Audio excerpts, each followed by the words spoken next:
현대인의 생명을 위협하는 대표적인 질환, 암. 현대의학의 3대 암 치료법은 외과적 수술과 항암제 및 방사선 치료.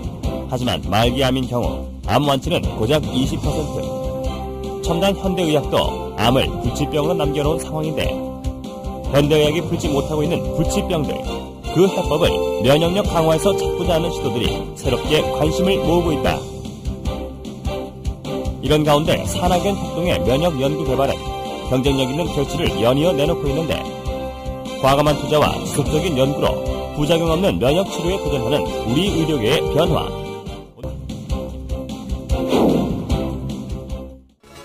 천연 생약제에서 추출한 성분으로 만든 항암 기능성 식품이 국내에서 처음으로 개발돼서 이르면 이달 안에 시판될 예정입니다.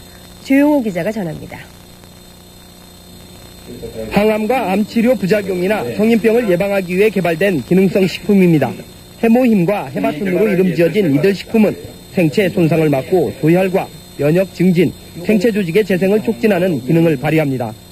이러한 효능을 입증하기 위해 쥐에게 암세포를 투여해봤습니다. 암세포가 계속 전이되는 왼쪽 쥐와는 달리 기능성 식품을 투여한 오른쪽 쥐에서는 암세포 억제 효과가 나타났습니다. 이번에 개발된 이 두 기능성 식품은 해바라기와 당귀 등 우리의 전통 한약재에서 그 성분을 추출했습니다.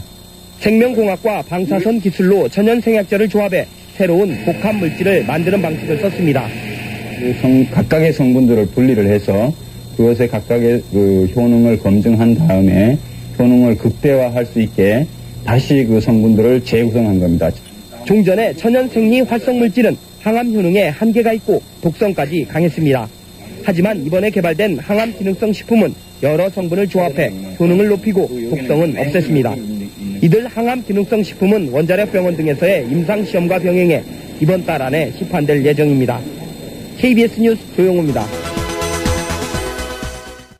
환자의 면역력을 탁월하게 높여주는 새로운 생약 복합제가 국내 연구진에 의해 개발됐습니다. 임상시험 결과 백혈구 회복을 높여주고 암치료 부작용도 크게 없애주는 것으로 나타났습니다. 최성원 기자가 소개합니다. 생약을 섞어서 만든 해모임이란 생약물질입니다. 원자력 연구소는 천연 생약제 30여 종을 집중 분석한 끝에 당귀와 천궁, 백작약 등을 재합성해 이 생약물질을 만들었습니다.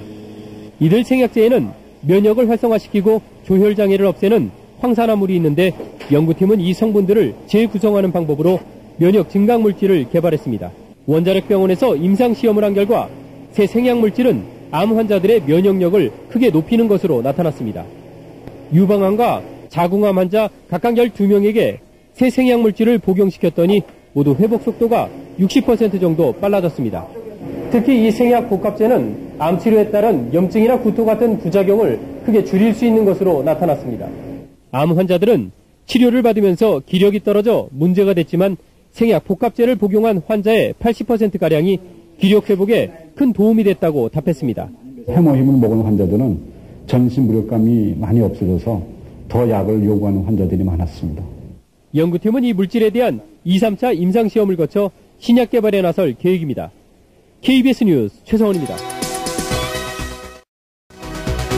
한국원자력연구소가 정부 출연 연구기관으로서는 처음으로 기술 출자를 통한 벤처기업을 설립했습니다. 이번 투자는 금전이 아닌 기술 투자에서 연구기관 벤처 창업의 새로운 모델로 평가받고 있습니다. 대전에서 이정우 기자가 보도합니다. 천연 생약 복합 조성물인 해모임입니다. 한국원자력연구소가 중장기 연구개발 사업으로 개발한 이 생약 복합제는 동물 실험과 암 환자 임상실험에서 효능이 입증되고 있습니다. 이 물질은 임상실험 결과 면역세포 회복 증진과 염증 등의 부작용 억제 효과가 뛰어나고 방사성 치료에 의한 암 발생 억제 효과도 60% 이상 높은 것으로 확인됐습니다. 암 환자 치료 시에 보조제로 활용할 수 있는 것뿐만 아니라 성인병이나 만성질환 환자들에서 면역 조절 기능 회복에 아주 잘 활용될 수 있을 거로 생각이 됩니다. 이 연구 성과물이 기술 출자 형태로 산업체에 이전돼 벤처기업으로 다시 태어났습니다.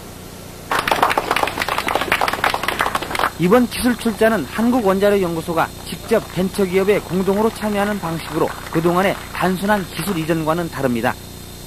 정부 출연 연구기관의 기술 출자로 탄생한 벤처기업의 공식 출범은 연구 성과물에 대한 새로운 장을 열고 있습니다. 정부 지원만을 받는 연구소에서 탈피해 연구 성과물의 상용화, 산업화를 통해 경쟁력을 강화하고 이익금을 환수해 연구 기반 확충에도 도움을 줄 수 있다는 설명입니다. 연구자들이 더 용기를 가지고 더 좋은 연구 성과 내고 성과가 나오는 대로 민간에 이렇게 기술을 넘겨줘서 민간이 또 새로운 기업을 자꾸 창출하는 그런 아마 좋은 전기를 마련했다고 이렇게 봅니다.